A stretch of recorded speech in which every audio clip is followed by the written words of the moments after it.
It's time now to take a look at the markets here in Korea and around the world. The closing bell has rung on this Monday with Korean stocks up. We're joined now by Dr. Hwang Seiwoon, Research Fellow at the Korea Capital Market Institute. Thanks for making time, Dr. Hwang. Oh, hello. Well, last week we saw stocks here and abroad going up and down over these fears of a global slowdown. Has that settled down at all, and what's your outlook for the week ahead?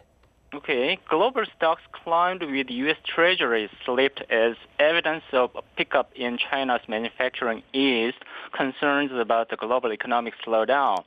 In the United States stock markets, the S&P 500 rose 0.67% as of market close on Friday. The Dow rose 0.82%, while the Nasdaq rose 0.78% on the same date.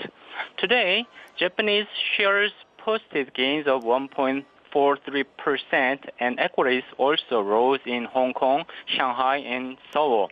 China's first official economic gauge for March signaled a stabilization in the world's second-largest economy. Futures on the S&P 500 index showed U.S. shares could build on the last week's gains. Meanwhile, U.S. Treasury began to stabilize Friday, with Treasury across the curve mostly higher. The yield on the 10-year note rose 2.1 basis points, while the yield on the 3-month bill edged down 3.9 basis points. So possibly some upbeat indicators to come for the week overseas. But here in Korea, it's earnings week for the first quarter, and we'll be seeing reports from Samsung Electronics and others. Samsung, the big story last week, warning that its profits will fall short of expectations. How are investors going to take this? Okay, Korean stock market is pretty worried about the earnings report on the first quarter of year 2019. Expectations on the earnings for companies in KOSPI keep declining. Operating incomes of Samsung Electronics and SK Hynix, which are the number 1 and 2 company by the market capitalization in KOSPI, are more likely to drop sharply. According to FN Guide, a financial information vendor in Seoul, overall operating income of KOSPI companies for the first quarter of 2019 might be 35.7 trillion won, down by 27.5% over the same quarter in 2018.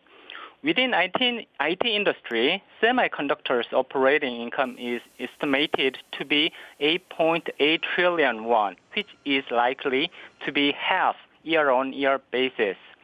Until the first half, the earnings outlook for KOSPI companies is expected to remain sluggish, and this implies the lack of conviction in the stock market will continue for a while. Yeah, especially with those big declines on the profits there we're going to see this week. Now, investors are looking forward to a trade deal between the U.S. and China, who are holding talks that'll continue this week in Washington. What do you see happening there, and is there anything else we should watch this week? Okay, there are some key events coming up this week. Chinese Vice Premier Li Hui leads a delegation of trade negotiators to Washington, D.C. on Wednesday, days after U.S. Treasury Secretary Steven Mnuchin and Trade Representative Robert Lighthizer traveled to Beijing. Treasury Secretary Steven Mnuchin wrote in a Twitter post that he and U.S. Trade Representative had concluded constructive trade talks in Beijing. This gives kind of optimistic signals to the market.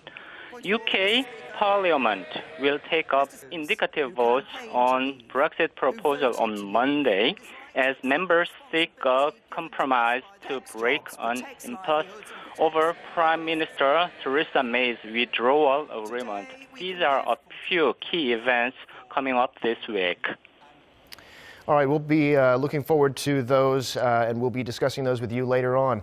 Dr. Hwang, we'll have to leave it there. Thanks for your insights today, as always. Thank you for having me today.